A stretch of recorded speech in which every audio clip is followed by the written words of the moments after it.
Okay, so welcome everyone. My name is Janet Kim. I serve as the College of Education Recruitment Specialist, and basically that means I try to be that first point of contact to help people navigate what does it mean to become a teacher in Hawaii? What kind of programs do we offer? And then I can also assist with the application process and kind of answering those curious questions that people have along the way. And so for today's session, you could see we're going to talk about a couple of different things. But before we get started, the first thing I do want to say is all of these slides are accessible to you. I'm actually going to show a modified version, a little bit of a condensed version.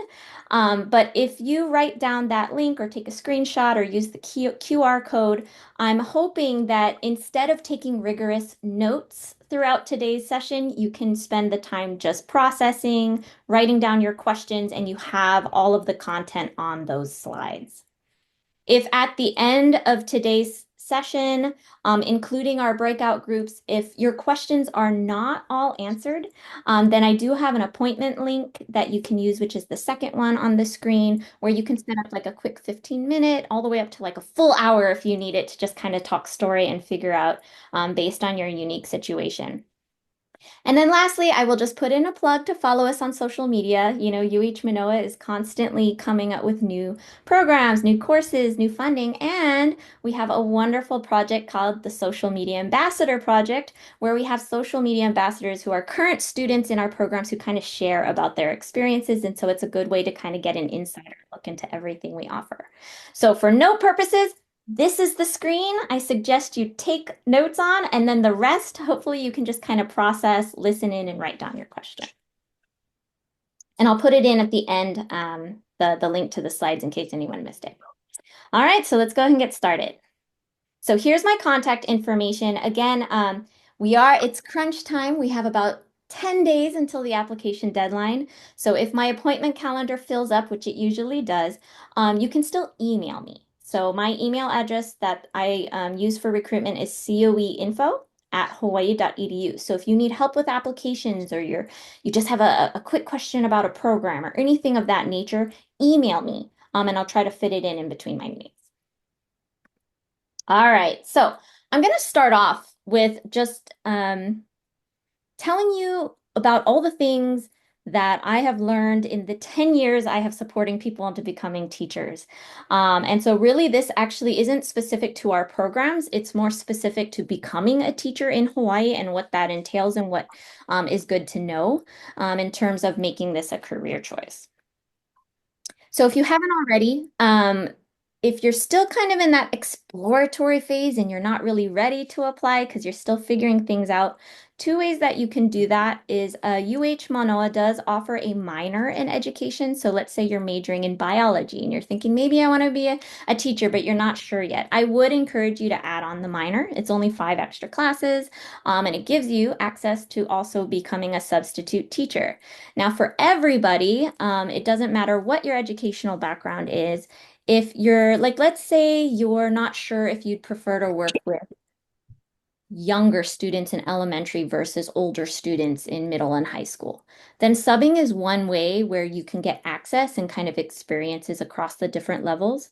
And some of the benefits of being a sub is it's the most flexible job offering you can have. It's kind of like a job you stick in your back pocket and you can teach as much as you want or as little as you want. And so it's nice to have not only, when you're kind of thinking about becoming a teacher, but some people even continue to sub once they're in our programs. And so if you haven't taken the opportunity to look into that, when you have these slides, just click on those links and they'll take you straight to the Hawaii DOE website, as well as to the online course that UH Manoa does offer in partnership with the Hawaii DOE.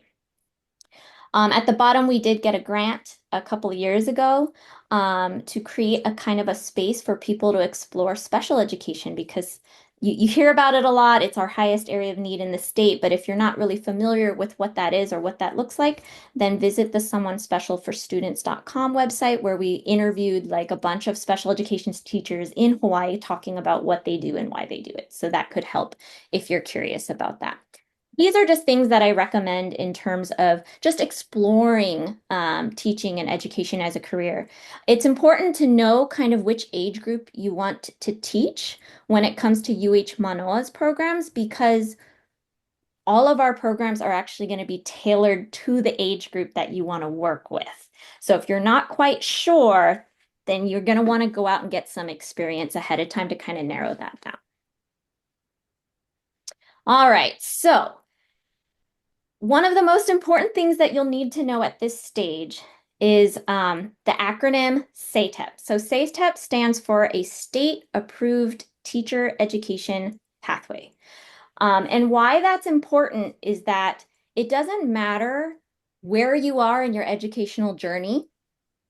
If you want to be a licensed teacher, you have to go to school and do a SATEP. So I have had people with doctoral degrees in their discipline want to become a teacher, and I have to tell them, you got to go back to school and you have to complete a SATEP.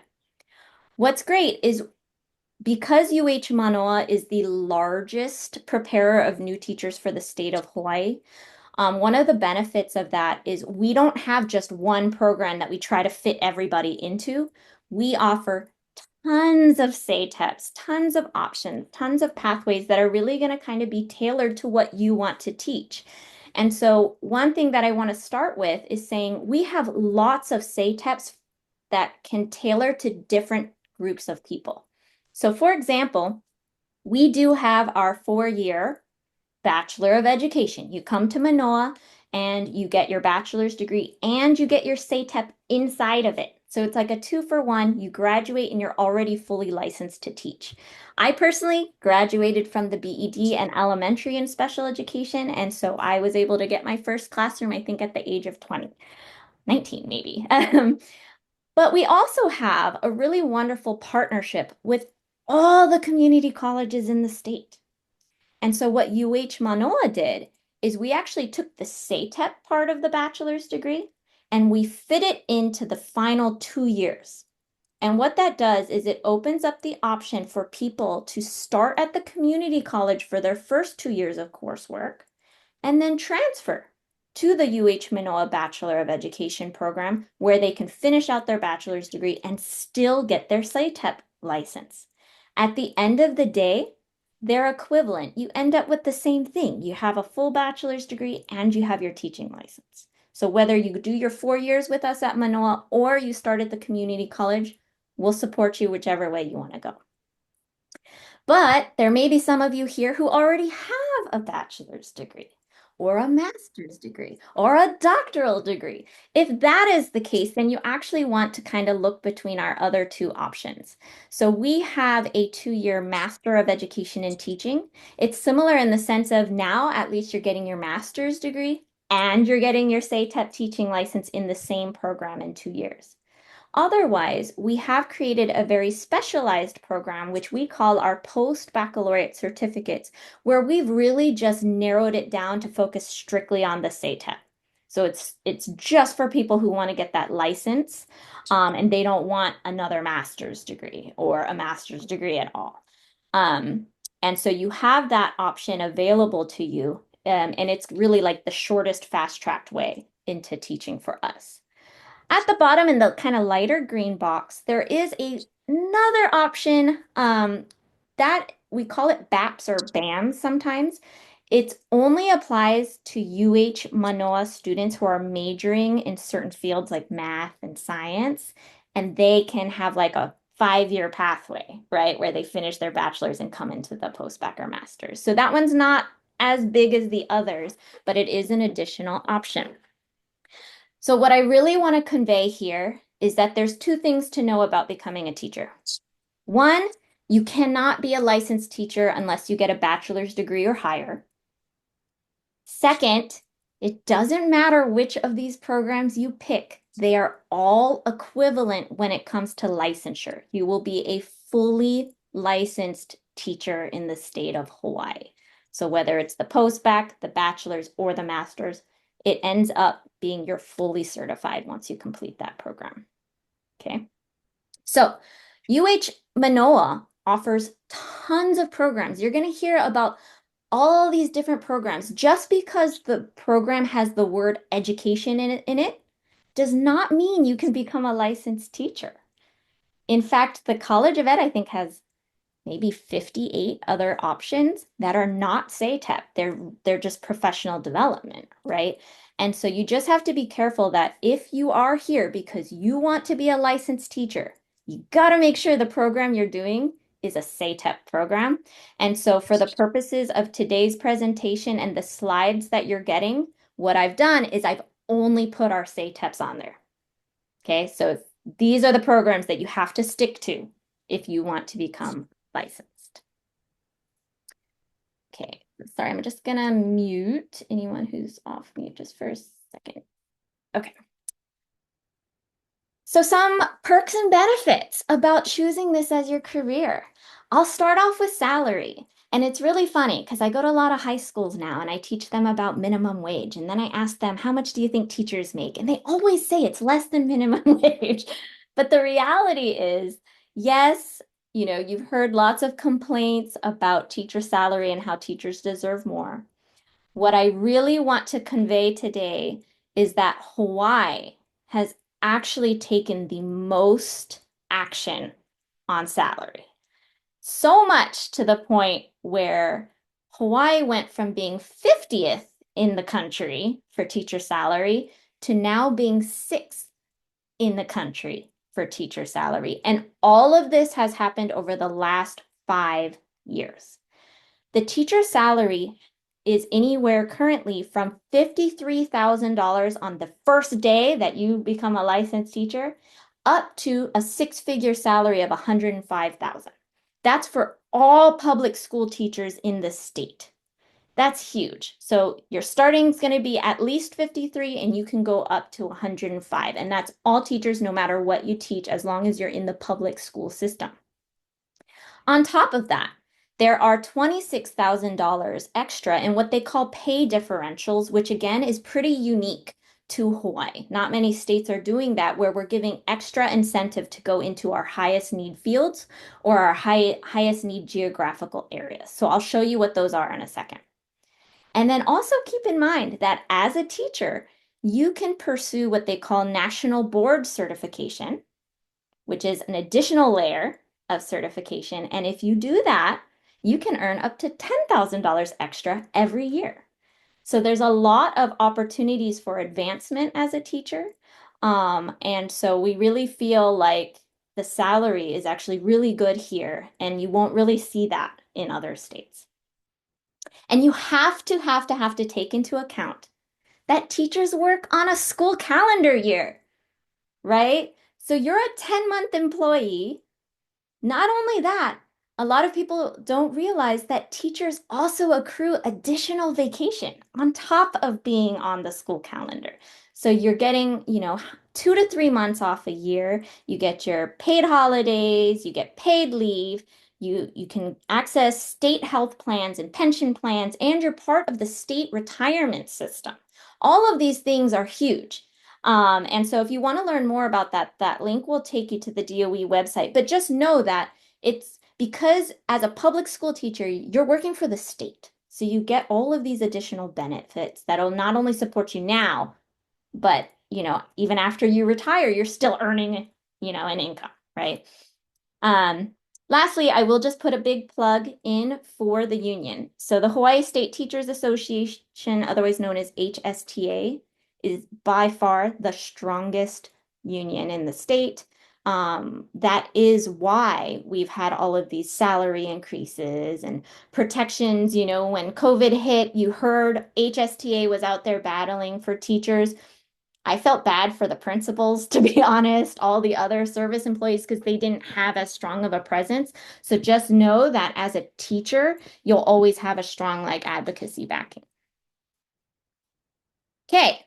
Other things that I want to point out before we go into programs is just good things to know about opportunities that can happen after you earn your SATEP.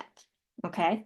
So the first one that I think is one of the most important is in the state of Hawaii, once you earn your SATEP and you are a licensed teacher, there becomes a new thing called an ADA field. And what an ADA field means is that if you change your interests, whether it's you want to go from elementary to secondary, or you want to go from math to science, or you want to go from elementary to special education, if you decide later that you want to teach other things or multiple things, you don't have to do a SATEP every single time. Instead, you just have to get through one SATEP, and then after that, you pursue what they call an add field. Um, Honestly, an added field could be as simple as passing the test. So if you're a math teacher and you want to teach science, then as long as you can show that you know science and pass the science test, then they will add it to your license. So it becomes much more flexible. And really, to start out, you just need to get through that first SATEP program, and you can always think about expanding into other areas. UH Manoa actually has quite a few out-of-field graduate certificates or master's degrees specifically for people who want to come back and add another area to their license as well. So those would be available to you as options down the road. Also, good to know Hawaii is part of the NASDAQ agreement. That is an agreement that basically is amongst now, it's all states that says if you're a licensed teacher in one state, you should be able to take that teaching license and go to another state if need be. Now, all states are slightly different, so you'll always want to look up that particular state, but the idea behind the NASDAQ is you don't have to do another SATEP. You wouldn't have to start all over. So a good example is New York does require a master's degree, whereas Hawaii does not. And so if you were to move to New York, you'd have to get a master's degree, right? But they'll take your license.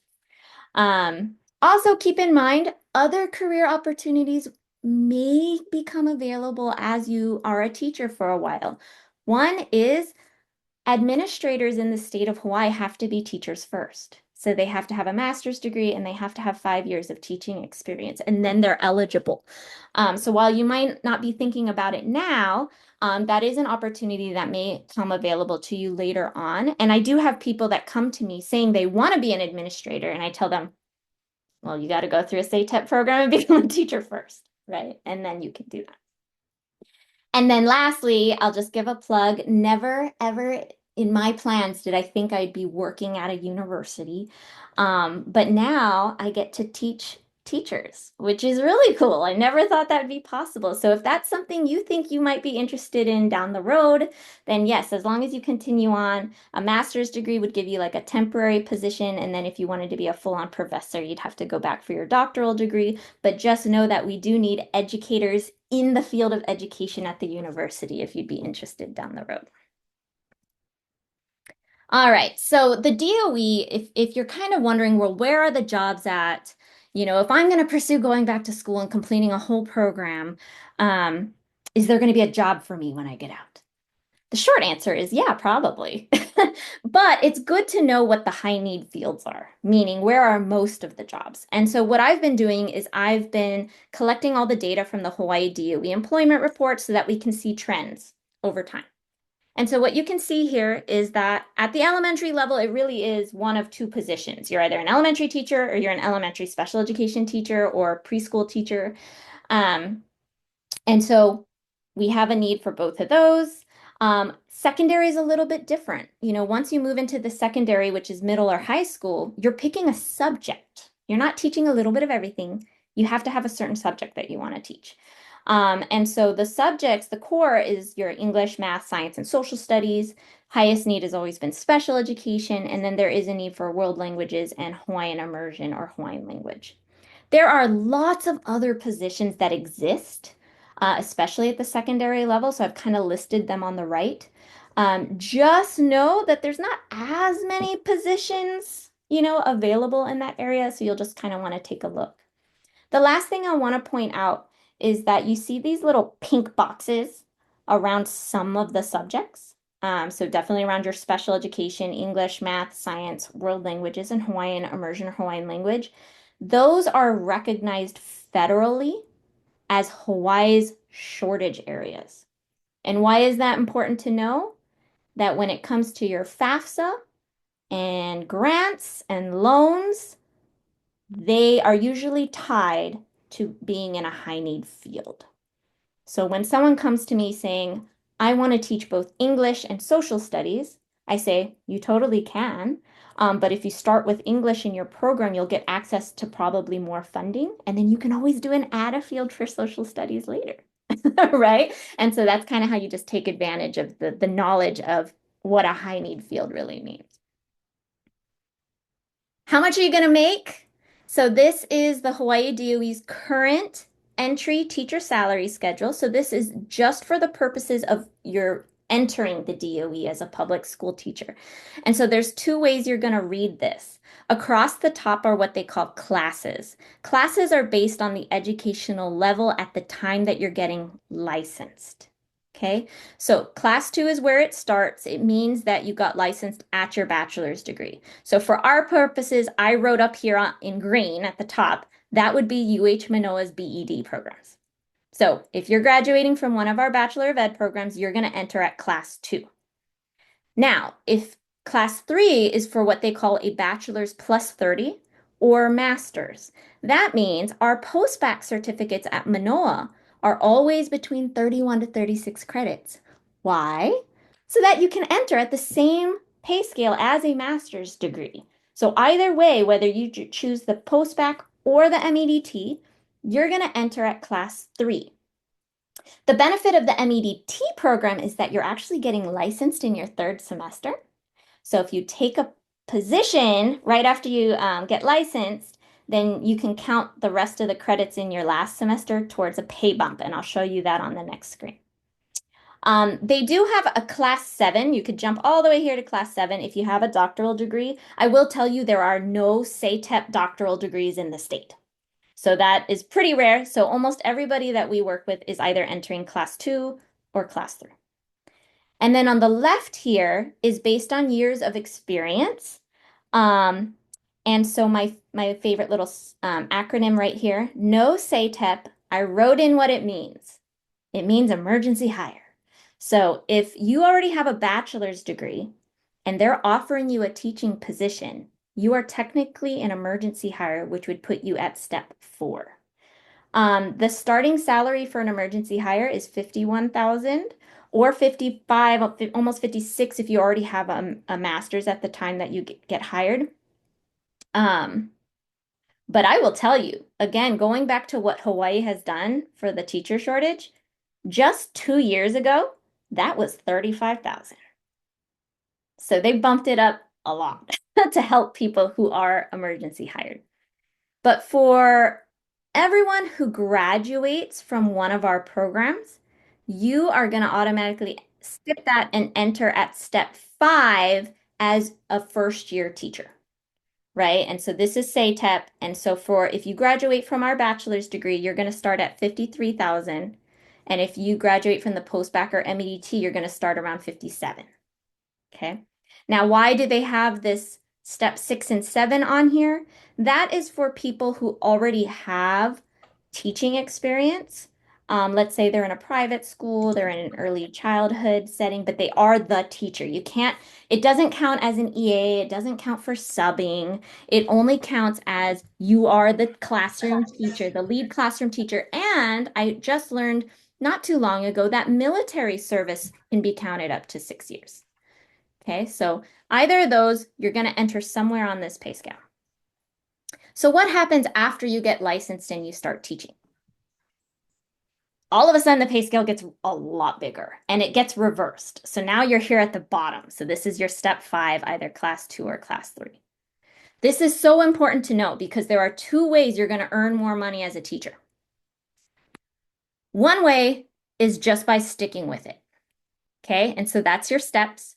So let's say that you graduate from our Bachelor's of Education and you're here at step 5 and you decide you're never going to take another class in your life. You're like, I'm done, just going to focus on my teaching, and then you stick with it. Well, eventually, over time, you're going to start moving up because these steps are negotiated by the union for every contract period. Okay, so the idea is over time, they'll negotiate and you'll start moving up.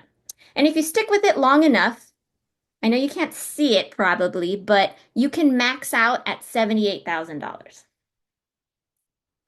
But What happens if you do go back to school? What happens if you take professional development, whether that is come back for a master's degree or a grad certificate, a doctoral degree, or you can even take professional development classes in the public school system. They offer tons of them. Sometimes they're free.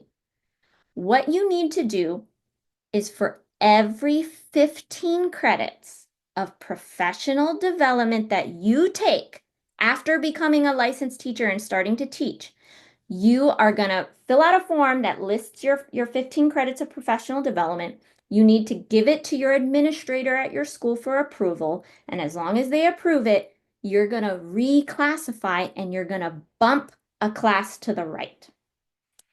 So you take 15 credits, you bump. Take 15 more credits, you bump. Take 15 more credits, you bump. Take 15 more, you bump. You want to keep doing that. And everybody's path will look different depending on how long that takes, right? Some people just go full force. As soon as they get into teaching, they start taking it and they move their way over. Some take their time. But why it's important is look at how early on in your career you could hit 78,000 if you just reclassified. It would be down here on step 7. You are the only one that can control reclassification. Okay? I'm teaching you this because I became a teacher. I came back to Mānoa. I did my master's in Ed Foundations. I didn't get paid a penny more because I didn't know there was paperwork I had to fill out, and I should have reclassified twice for doing that. Okay? So these are just good things to know about how the system works and how to navigate, because what you need to do is you need to get over to the right, and eventually you will also move up. And that is how you can earn a 6-figure salary and still have your summers off. Okay? So good stuff to know, but always keep in mind it does have to be approved by your administrator, so you always kind of want to give them a heads up anytime you're taking professional development. Okay, so no matter where you are on this pay scale, these are the pay differentials that I had mentioned that is very unique to Hawaii.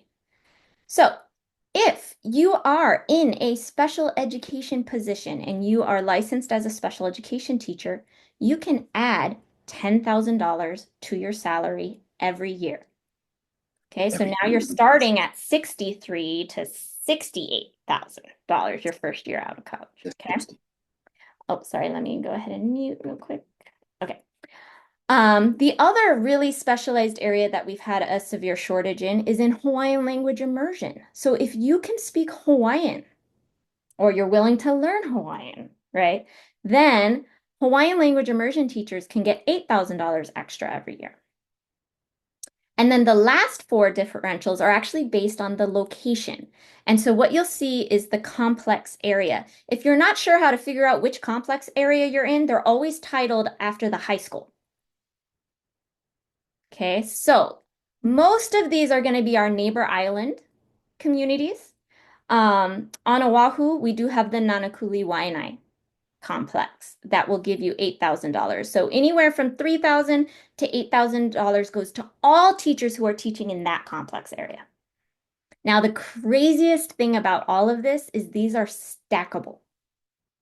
So I heard that there is a special education Hawaiian language immersion teacher out in Molokai who makes $26,000 extra a year. And research is showing that it's working. It's bringing people into these really hard to fill areas that we've had the worst shortages in. But let's say you're not going to go into any of these areas or you're not interested in these 2 fields. Always keep in mind that you yourself can pursue that national board certification. It applies to all teachers, and that can give you up to $10,000 extra every year for that. Okay, so that was about the profession as a whole. So now I'm going to start talking about our programs and what we do here at UH Manoa, and I want to introduce some special guests that I have. Okay, so first, if you haven't already, just know that the College of Education at UH Manoa has a designated advising team. Their job is to support people who want to become teachers. So whether you're pursuing the bachelor's degree, the post-bac, the Masters of Education in Teaching kind of has their own person to help because grad division's a little bit different. But especially if you're looking at the bachelor's or post-bac, definitely if you haven't already, you want to reach out to one of our OSOS advisors. They're amazing. They can look over transcripts, help you determine your eligibility, see if there's any classes that you need that are missing, and help you kind of figure out all of those things. So here's their contact information. It's in the slides, or you can take a quick little photo, but you'll have access to that. So please set up an appointment with them if you haven't already. And what's great is you don't need to be a UH Manoa student, right, to meet with them. Anybody can meet with them as long as you're interested in one of our programs.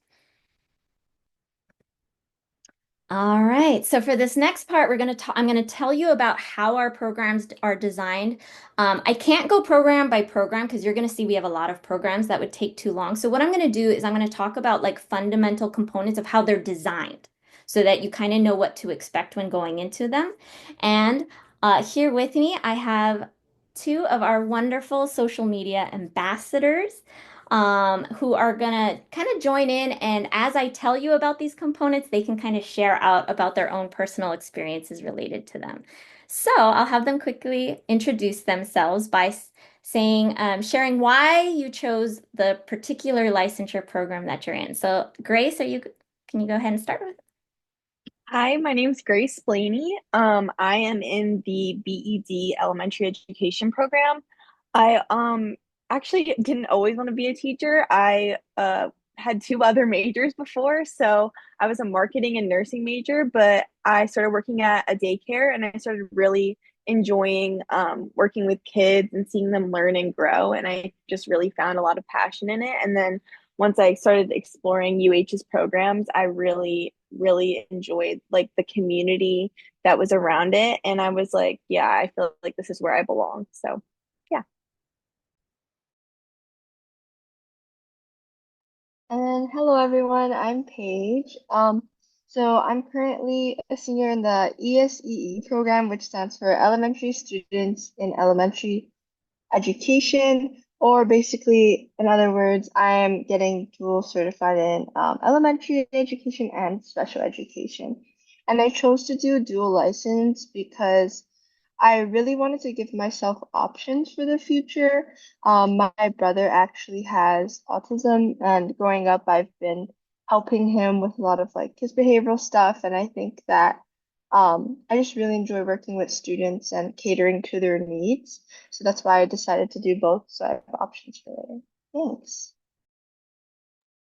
All right, perfect. Okay, so if you're curious, we do have a whole team of social media ambassadors. So there's a lot more who weren't able to join us today. So the website on the bottom is if you want to check out their profiles and see who else is sharing their stories. And of course, we're going to be posting it on social media. Okay, so one of the things that I'll start out with about our programs is that our vision and mission is a sense of purpose and a sense of place, and really thinking about how do we not just check the box and say you're licensed, but really making sure that you have the knowledge to help make you effective and really like as Grace mentioned, that community, just caring about what you do and the students that you're going to be serving. And so we think that this is really important for us because I mentioned earlier, we are the largest preparer of teachers for the state. So if we don't prepare with the state in mind and the uniqueness of Hawaii, then our whole state would feel the impacts of that. So it is important to us. And so for the SMAP ambassadors, can you share how culture and a sense of place is important to you as a teacher so far? So I'm from New Jersey. So moving here, I kind of had to adapt and learn a lot, but it has been like one of like it's truly changed me so much as a person. I mean, the school that I'm placed at currently right now has INA, so they do like planting and they do like a lot of cultural practice. They also have Hawaiiana and having to see that like have such a pride in where you're from and integrate that into every aspect of education is like something I definitely didn't experience as a child and I definitely want to bring into my classroom. So I think that that is such a cool thing to see and I really want to take as much as I can and I feel like I'm a sponge. I'm just absorbing all the information and different um things like that and I definitely want to do that as a teacher. So, yeah. And for me, culture and sense of place are super important because I feel like it really allows me to relate the content I'm teaching in class or in the classroom to like students' lives outside of the classroom because it allows you to really bring in their personalities and unique things about them, and it allows them to connect that to the real world around them and their communities. Like Grace said, there's like a bunch of things outside that you can relate students learning to. And I feel like it really helps to give students, I guess, kind of a purpose of why they're learning what they are learning. For example, I took a class this past semester. It was all about place-based education. And we went to all these different like places such as like lois or fish ponds and other places. And it's just really amazing to see how you just go to a place and learn so much and then can come back to the classroom and really dive deeper into those things. Awesome. So next, one other feature about all of our programs, no matter which one you do, is what we call professional dispositions. And whether we like it or not, when you become a teacher, it's not just a job, it's a profession, and it does come with like a societal expectation of how you act, right? You're gonna run into your kids and their families at the grocery store and things of that nature. And so for us, yes, we have courses to give you the strategies that you're going to be able to use, to make learning engaging. And we're going to give you the field work and the student teaching so you can have enough practice that you feel confident to go out and have your own classroom one day. But we really also feel like supporting you in developing these kind of like soft skills related to the profession are equally as important, right? And so on the left was our what we used to call them or refer to them, and on the right is kind of like the newer version, which we're talking about like just blooming into the teacher that you really want to be.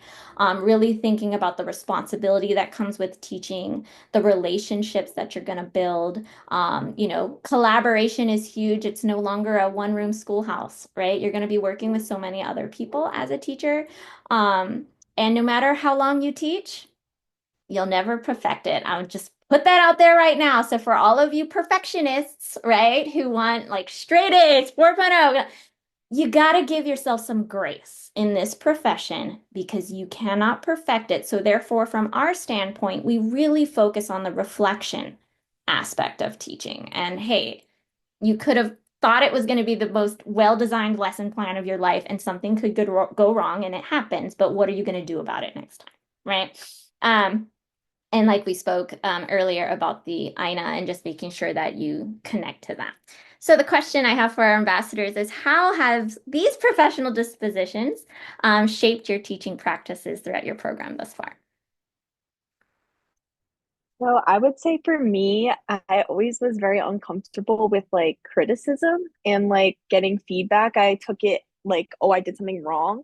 But I think that learning about this and going through this with my mentor teacher and my field supervisor and everyone that I like kind of come across in my time in the program, it's kind of made me more comfortable with being like, okay, yeah, like Janet said, not everything's perfect. You can't 100% do everything right all the time. And it's good to reflect on yourself. And I think that that's something that I like has really started to change in me. And I really am reflecting on what I'm doing and trying to get better. And also, I feel like the dispositions are very balanced. So it's not just how you teach, but it's also how you communicate with other people, how you carry yourself, and a lot of different aspects like that. So I think it's like really great to just take the time to look back and see how you can do better.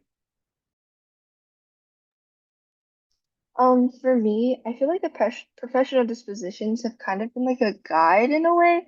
Like it's always on a lot of my assignments and stuff, which I really appreciate because um I always am referring back to it and making sure that I am hitting like all of them in my field placement and with those around me. The ones that really have helped me, I think, throughout my program has been reflection for sure and diversity. I feel like with our program, we're always reflecting, which I really appreciate because, like Janet said, lessons do not go how you plan it to be sometimes. The students do things that you won't expect, and that's totally okay.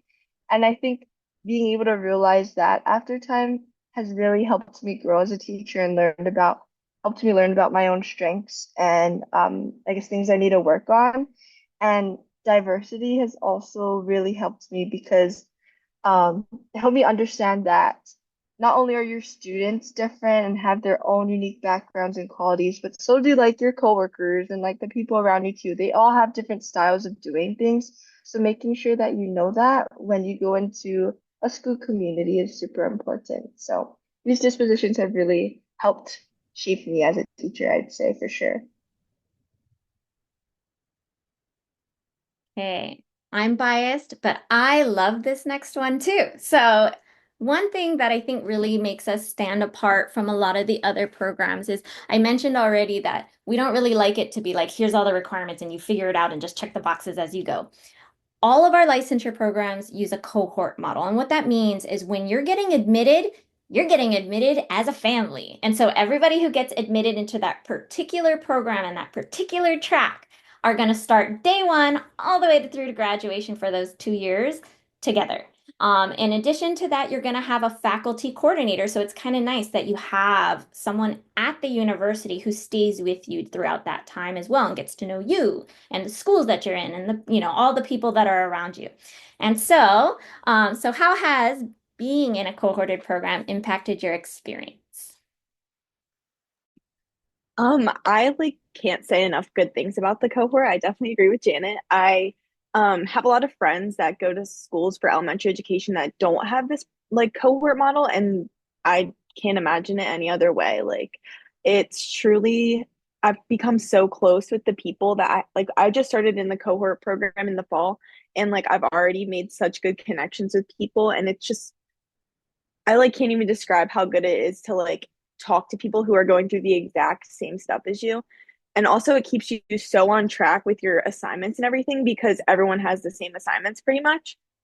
My cohort's actually very big. I have over 20 people in my cohort. But we all know each other really well and we work together really well. Um, Also, but even saying that, we all come from such different places and have such different backgrounds and experiences, but somehow we all like mesh together and it's really great. Also, the field seminars we have once a month with our a cohort coordinator really help to like keep us on track.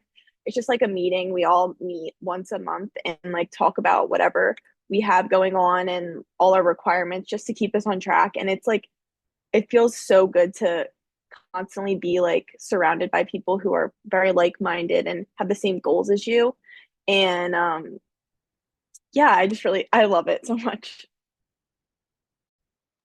I totally agree with Grace. I think that being in a cohorted program has really helped me grow because during the first couple years of college for me, it was so hard to make friends because when you're in classes, it's like you don't have time to talk to people. And it's like, when do you have outside time to do that? And this cohort was really helped me keep me grounded, and has really opened up so many social opportunities for me.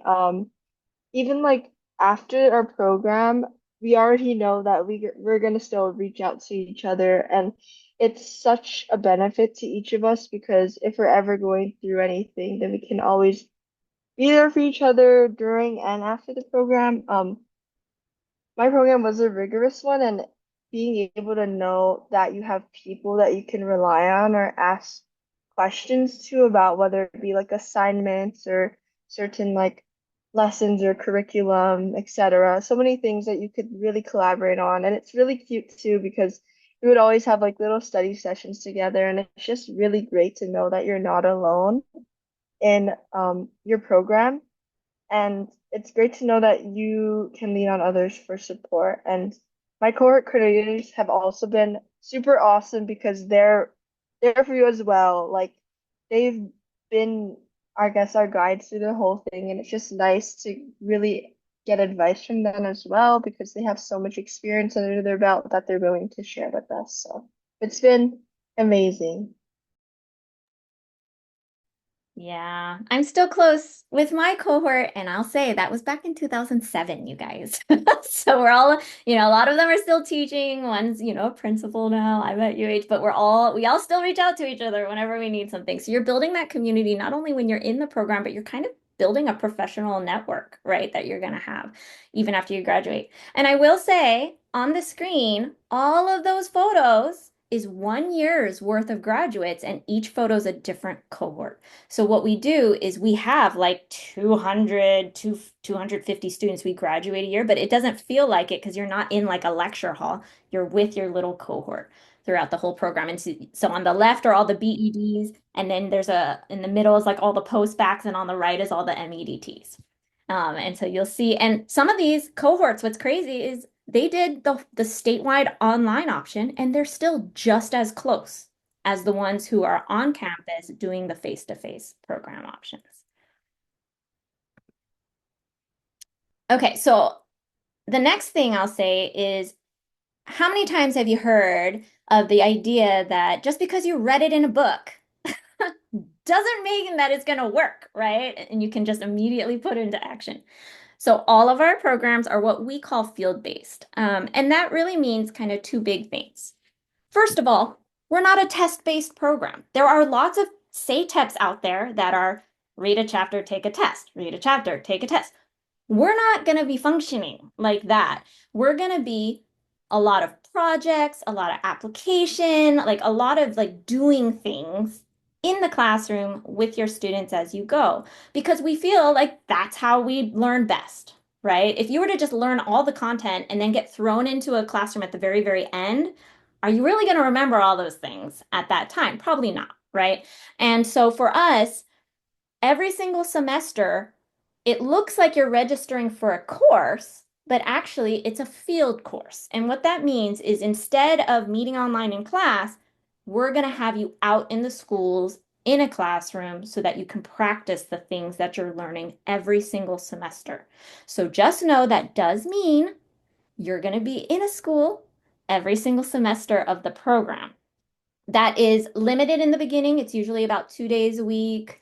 And then the last or the final semester is always a full-time student teaching experience. And that's a licensure requirement. There is no way to get around it, no matter which SATEP program you do in the state. You have to do a student teaching semester. Now, some of you might already be working in schools. Maybe you're subs, an educational assistant, emergency hire. Um, we have certain programs that may be able to accommodate somebody who's already working. So if it's a face-to-face program, maybe not, but if it's that online one, you would just need to reach out to us. When it comes to already being working in a school, we're looking for two primary things in order to be able to approve it. Does it match the age group that you're going for on your license? And does it match the content area of what you're teaching on your license? It has to match, otherwise they will not give you your license. Okay. Um, but for our ambassadors here, how has your fieldwork supported you in developing your teaching practice thus far in your program? So I love being in the field. I've had two field placements so far. So I went to two separate schools, once in second grade and once in fifth grade or fourth grade now. Those are so for my program, since it's just elementary ed, like basic elementary ed, they try to like what's that word? Like vary the grades that you're in. So I'm in second now fourth. So like they try to mix us all around. Um, I've learned so much from both places. I've been able to take different things and see what I want to do, what things, different programs, different schools have, different ways they use their funding. And the school I'm not at now has a big focus on mindfulness. And it's like very interesting to have experiences in different places. And it's just great to do when you do your classwork in your classes at the beginning of the week and then you go and apply it at the end of the week in your field. It's really great to bring that connection and you're not just sitting there learning in a lecture like, oh, like I have to retain this information. You actually get to go out and do it and try it. Like if we're learning about behavior management, then I go and observe behavior management. Maybe I try a new strategy. Um, and I think that's really great. And I think that's something that sets us apart because I do know a lot of schools that only go the last semester, like Janet said. And I just feel like this is so much more beneficial to me that I'm actually able to apply what I'm learning in real time. So, yeah. So for me, field work has definitely changed so much. I think at the very beginning when I went into field, I was so scared and I was like, I don't think I'll be able to do anything right. It's like you're a real teacher already, and it's like putting you in a position that you're so uncomfortable with, but it's what you need because I have learned so much from being in a field placement. For me, since I am getting dual certified, our program allows us to switch from the gen ed setting to the SPED setting as well. So I've been able to differentiate the two settings and learn from both of them and compare it to one another. And it's been an awesome experience for me to kind of understand what I would want to do when I start teaching my own class. Um, and like Grace mentioned as well, it has been amazing to go to different schools because you can kind of see how each school is structured, what they really prioritize, what their curriculum is like. There's so many aspects you're learning, and a highlight I think too is that you have a mentor teacher that like teaches you so much. They have their own styles, and that's super cool to see too. And I feel like sometimes I feel like a copycat and I'm copying my own mentor teacher too, but I feel like in a way I'm taking something from each of them and kind of forming my own teaching style, which is really mind-blowing to me to say right now, but it's just such a great experience and it has allowed me to grow professionally and personally. Awesome. And so, yeah, so what they're sharing is really more of what we would call a traditional placement. That means you're not working and we can give you different grade levels, different schools, and we have partnerships with all these schools across the state, on every island. And so, what's nice is you don't have to find your own placement, right? That's up to the coordinator and the program because we have all these partnerships in place. Um, if you are thinking of being an emergency hire, or you're already working kind of in that, just know that the difference is it's a practical decision, right? You're working so that you can earn an income while you're doing those things, but you're not going to have that mentor in there modeling everything for you. You're really just thrown in and you got to take the reins and go. For special education, we do have a special mentoring program called Muse, where they do come and help the emergency hires in special education. That's another unique thing to Manoa's programs. Nobody else offers something like that. But just know that if you do take an emergency hire position, you've got to and then you're going to have that one placement, that one school, and you're going to give up the mentor that's in the classroom with you. But we have tons of people who just have to choose that route, especially if they're doing the post-bac or the MEDT. So again, just reach out, based on your situation, and we can try to figure out which one's a good fit for you. Okay, so this is really, really important. So this next part, I'm just going to tell you about it. Okay, so we offer two different designs of programs, and they're very different. So one we call campus-based. If you're pursuing a campus-based program, then it's going to be more like what Grace and Paige has been talking about, which is they're in person, they have classes at UH, they can go on field trips, and they can do all these things as a group, as a cohort. The classes are typically held during the school day, and you have to be on Oahu in order to do any of the campus-based programs. So just know that's more of like your traditional sense of what you would think of in terms of a program at UH Manoa. However, we have designed something called statewide. And I like using the term statewide because if I say hybrid, people automatically think it's like a 50-50 split of like in-person and online, and ours are not. So when we talk about statewide, what we mean is we purposefully designed to support anyone who's living in the state, meaning you can be on Oahu or you can be on another island. It gives you the access with the same level of support, but you could be living on any island. So all the classes are held like this. You're going to be on Zoom. You're going to see the people that you're doing it with. And then typically we'll bring the cohort together to campus for face-to-face weekends. And it could be just a Saturday, maybe twice a semester. It's not that much.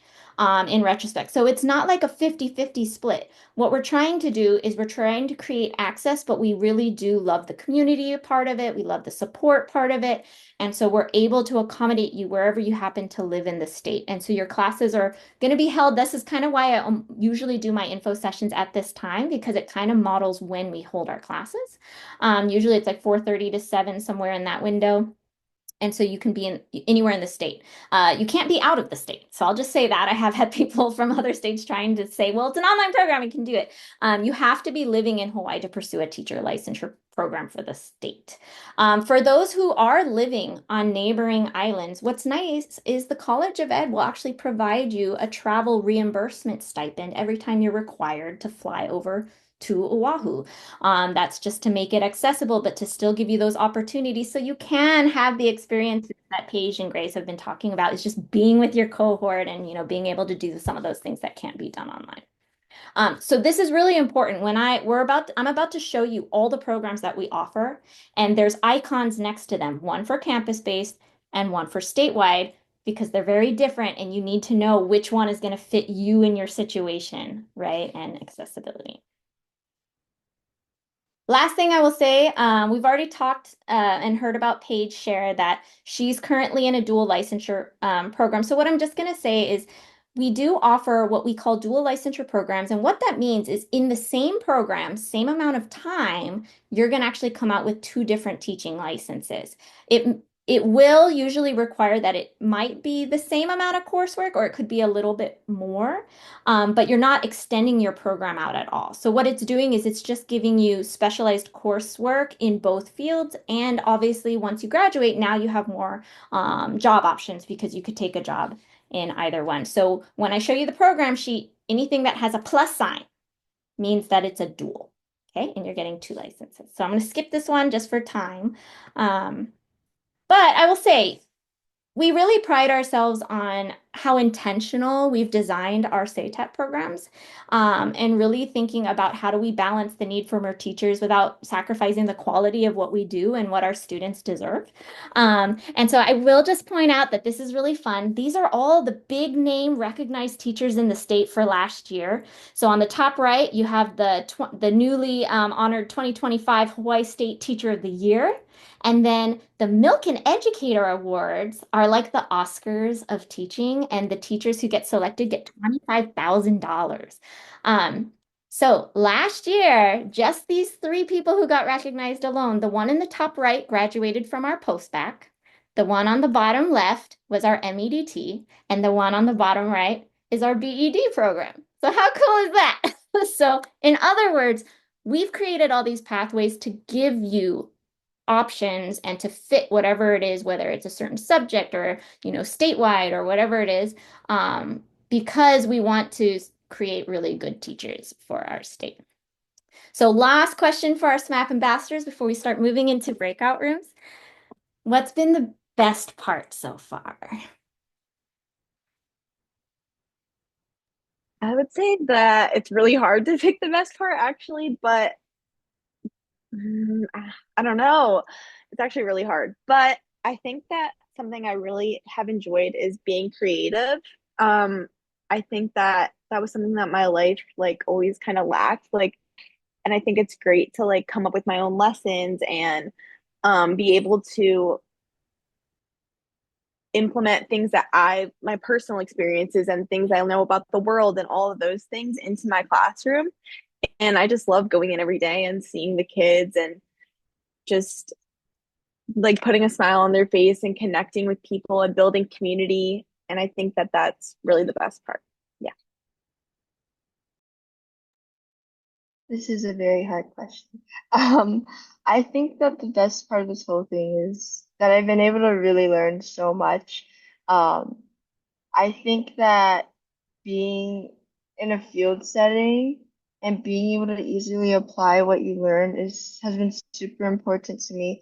I really love that I'm able to work with students right away, even though I haven't got to my degree yet because I mean, that's like all I want to do. I just want to work with the students and being able to do that, I think has been so life-changing for me in a way because I'm able to like kind of map out my future when having that experience with them.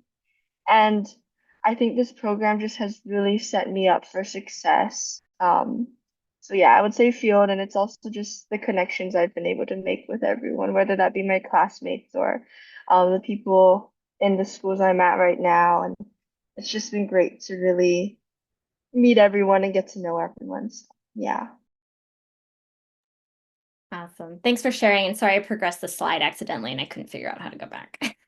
But what I'm excited to share is that just in, the theme of we're here to support you and set you off to be like the best possible teacher possible by the time you graduate from one of our programs, we do have something that we started recently, which is called a new teacher closet. So Paige, when you graduate at the end of this semester, you and your cohort and everyone who's graduating will be invited to bring a box and fill up whatever you need to set up your first classroom. And these are all donations that we've been collecting from current teachers, retired teachers, like what some, it could be used, but it's still good. And teachers never want to throw anything away because we usually have to pay out of our pockets for everything. And so this is just another way that we're supporting our teachers and setting them out. And we have mailed these boxes to our candidates living on the different islands.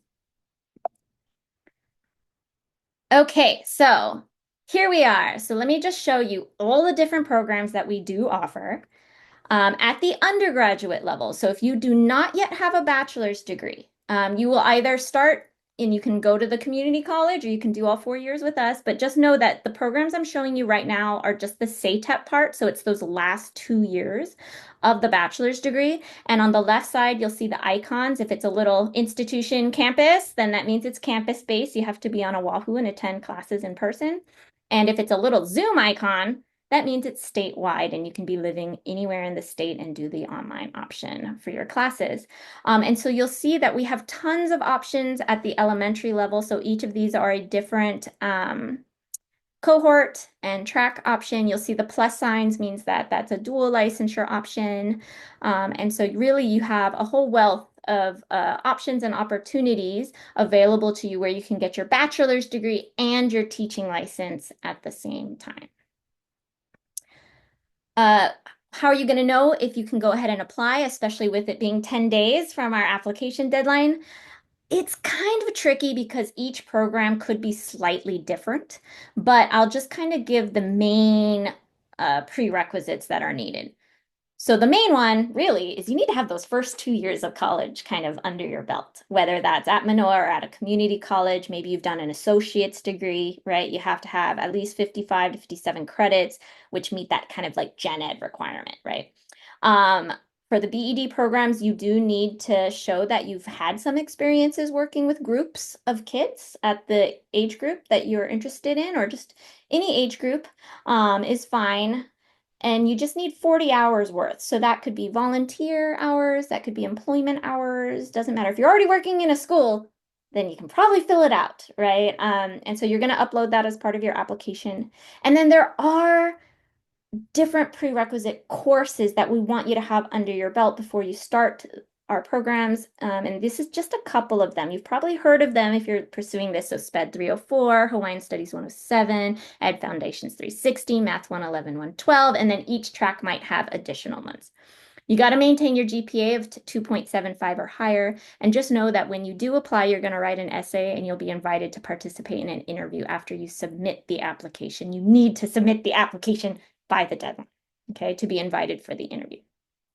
Again, what I mentioned earlier is especially if you're pursuing an undergrad program, it's way more complex than if you already have a bachelor's degree. And so we always highly, highly, highly, highly encourage you to meet with one of our academic advisors. And so this is the website where you can set up an appointment with them.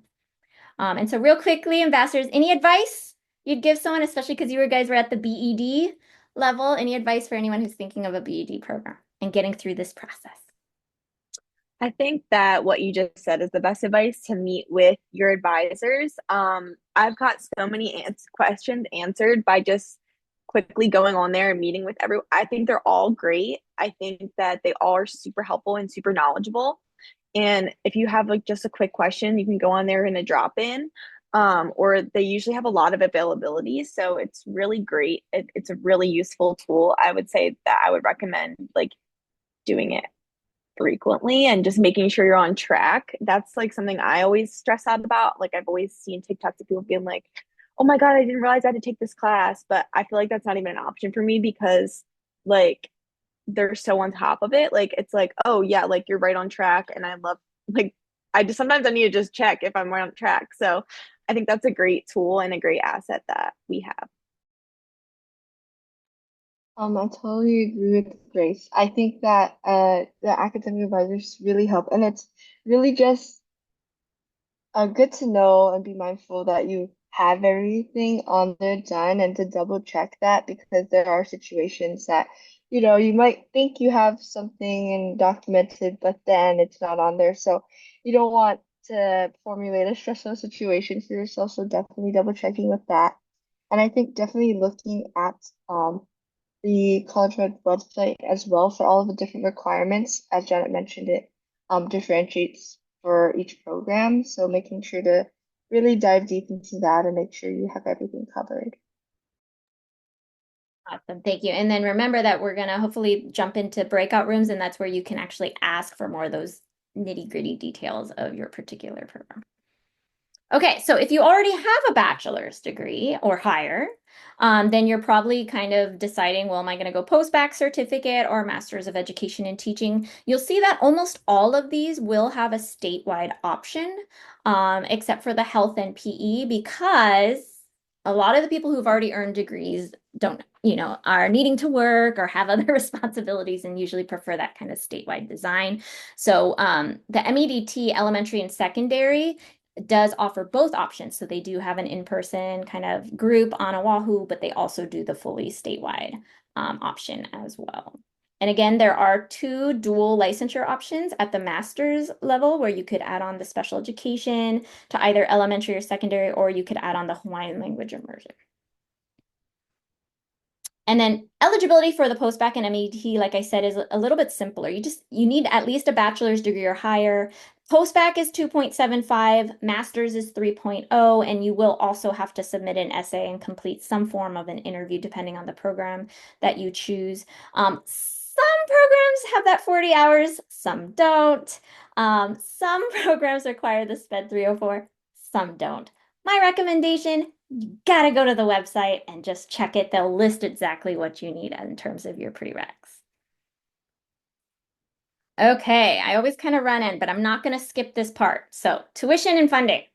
So, we are really lucky that as Manoa and as the largest producer, we have really strong partnerships with our state. And so, through those partnerships, we have some very special funding opportunities available. So the UH Manoa tuition rate currently is 471 credits at the undergrad level, which covers both of our bachelor's and our postbac's are housed in there for the cheaper tuition. And then at the graduate level, if you pursue the master's in teaching, you're looking at $650 a credit. One thing that I do want to point out that is really exciting is that Manoa does have a 12 credit tuition cap. And so even though sometimes you'll look at these program sheets and you're like, I'm registering for 15 or 16 credits, just know that everything over 12 credits is now free. And so you're not paying for that additional course or classes that you're having to take. And this applies now to both the campus-based and the statewide programs. In terms of funding, when you look at the full slide deck, I actually have multiple slides for like all of these different things, but I'm just going to cover it really briefly and tell you how to navigate this. So federal student aid, right, your FAFSA, because we are a public land grant institution, even whether it's our degree, but even our postbacks can still qualify for financial aid. So you can always fill that out. And within it, if you do that, you'll have access to these other federal programs like the Teach Grant, Federal Teacher Loan Forgiveness, Public Service Loan Forgiveness. All of these are basically saying if you're willing to teach at a Title I school, which means it's a school with a majority of the students on free and reduced lunch, then you can have access to these federal programs as long as they're still there. Okay. Hawaii Promise is a little bit different. It is a local state initiative, but it's tied to your FAFSA. So Hawaii Promise is for people just starting college. They want to start at a community college. And what they'll do is they'll cover whatever FAFSA doesn't. right? So you have to fill out and get all those things. And then as a state, we try to help cover the rest. But I would say big, big, big, we have tons of scholarships, like so many. Um, and so what we've done is we've created a website, coe.hawaii.edu/funding. That's the best place to start. We've tried to curate everything related to education that we know of and put it all in one place. And so you can get access and kind of browse through all the different scholarships by going to that website. But I would say the ones that we're most known for at UH Manoa would be these local Hawaii tuition stipends. We have some for anyone who wants to go into early childhood education. So that would be one of these two programs. We have something called Grow Our Own, otherwise known as GOO, which is a fantastic acronym. And that is specifically for these three types of programs.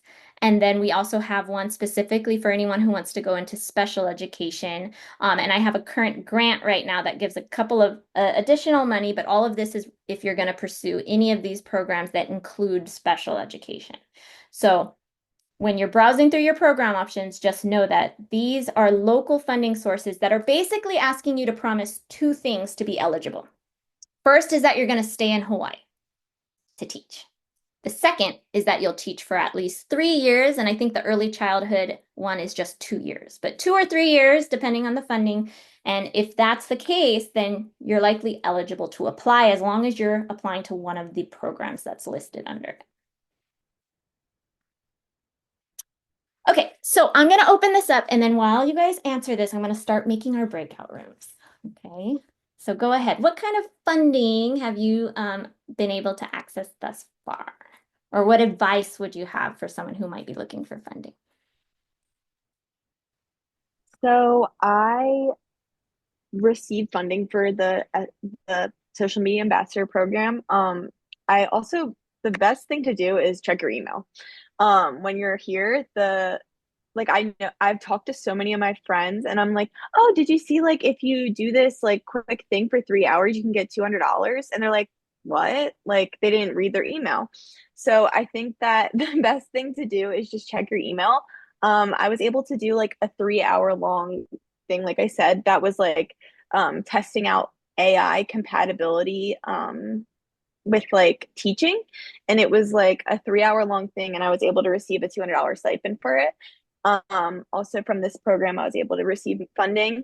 So I think the best advice is just to check your email and try to be aware of the resources available to you because there is a lot out there. And I think that as long as you don't even really have to be looking for it as long as you just check your email. But if you really want to find the information, it's on the website, like Janet said, and then there's a lot of resources out there. So yeah. I agree with Grace. I always, whenever I'm looking for scholarships, I just type in scholarship in my email and a bunch pop up. But I know the Office of Student Academic Services always sends out a bunch. A lot of them are usually catered towards your program as well, so that's really helpful. I know it just closed recently, but STAR has a lot of different scholarships as well that I applied for. A lot of the you can, I guess, go into Star and just search like keywords or whatever, and then a bunch pop up. Like there's so many in Star that can cater towards you as an individual and what you're looking for in education. So looking there as well.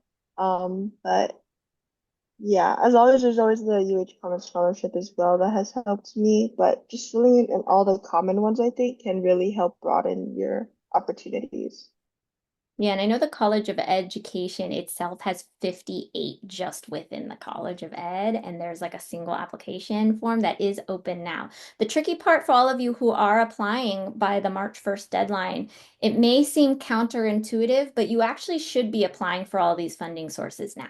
If you plan to apply to the program, you need to also apply for all the scholarships and all those things. And what they do is they have to wait for you to be admitted before they can release it, right? But if you miss that window, then you're going for your first year of the program without it, right? And so just make sure that you're also keeping in mind that as soon as you submit your application, you should start also looking and applying for funding opportunities available. Okay, so here we are. So we're at the end. These are the programs that are enrolling until March 1st. So I'm going to skip the tips for now because we need to go into breakout rooms. But if you're unsure, then that's where just stay here with me and I will help you. So I'm going to stay in the main room and answer like general questions or helping you decide, well, which breakout room do you even want? So if you have general questions, stay here. Otherwise, what I'm going to do, and this is spring, is I'm going to open up 4 rooms. So we have a brand new BED with the early childhood care and education. So we know that that's a big one. It's been in the news a lot. So since it's the first time we're able to offer that, I'm going to create a special room just for that. So if you're interested in the early childhood, go to room 1. If you're interested in just any of those other BED elementary kind of tracks, we had like 6 of them, then go into room 2. If you're specifically interested in special education, okay, then go into room 3. Oops. Um, and then if you're interested in like the post-bac versus the Master of Education in Teaching, then go into room 4. And I just want to make